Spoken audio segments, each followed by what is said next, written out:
Why is it when I talk about some of the expectations and what's required of women to actually have a good men, the first thing women do is talk about toxic men? Well, I'm not supporting no man that's abusive. I'm not supporting no man. No shit. Okay? We're not talking about supporting those type of men. We're talking about good men who are human and who also have struggles. It's like we forget about that. For example, y'all find it a problem if a man has an attitude or he's in a mood. Men have emotions, okay? They're not emotionless beings. They have emotions. They may express it in a different manner, but come on. Me and my husband, we've been married for 8 years. We just celebrated 8 years of marriage in January, right? And this man is not always happy, just like I'm not always happy, right? He has times where he's moody, right? And you can just tell. It could have been like, his day at work, and he was just overloaded. Men have moments too, right? And when he gets like that, I have learned to give him space. One thing I've learned about men, or at least from what I've seen, just how me and my husband operate, whenever he's in his mood, I give him his space. I kind of continue to do my thing, but you can always tell when your man needs some space, right?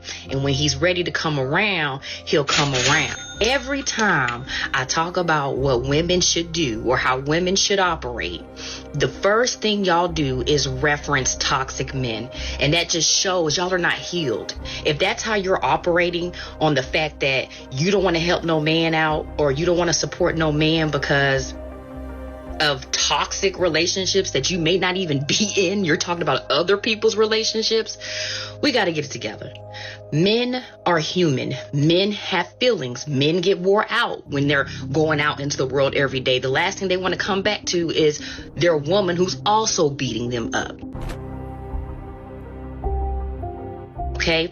Just like we get frustrated and emotional, men go through the same thing. They get frustrated. Their emotions may be all over the place, but they don't respond in the same manner. Just because they're quiet does not mean that they don't care, right? And a lot of times women don't even give these men a safe space to open up, because the moment that they open up, y'all are calling them soft.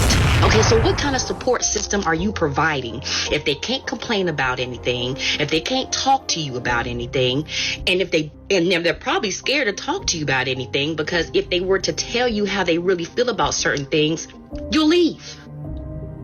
You'll leave. Matter of fact, a guy had left a comment under my post. His stepdad has supported his mom, I believe he said, for 15 years. Something happened where he couldn't work. I couldn't remember what the exact comment said, but something happened and he was out of work, and his mom was ready to leave this man after 3 days. He had been supporting her for 15 years. So you mean to tell me that man had been supporting that woman for 15 years, and the moment he falls on a hardship, she's ready to go in 3 days? Y'all be expecting these men to jump through hoops for women who get to decide when they feel like leaving because they don't feel like dealing with shit. And I'm sorry. I understand why men are avoiding most of y'all women, because y'all don't think logically. Y'all are still selfish and entitled. The way y'all respond to stuff is selfish and entitled. It's always me, me, me, me, me, me, me, me, me. Okay? In a relationship, it's not me, me, me, me, me, me, me. If you want to continue to do the me, me, me, me's, then stay single.